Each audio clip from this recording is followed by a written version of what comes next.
काल रात्री आम्ही एक रसल वायपर स्नेक रेस्क्यू केला होता.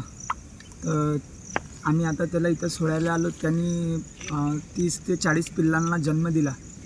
आणि रसल वायपर हा एक विषारी जातीचा साप आहे. त्याच्यामध्ये हिमोटॉक्सिक वेनम असते. आता आम्ही त्याला निसर्गामध्ये रिलीज करायला आलेलो आहोत.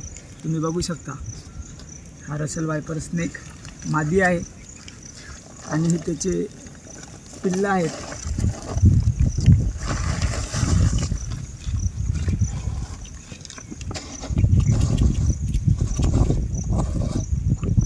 असा साप असता.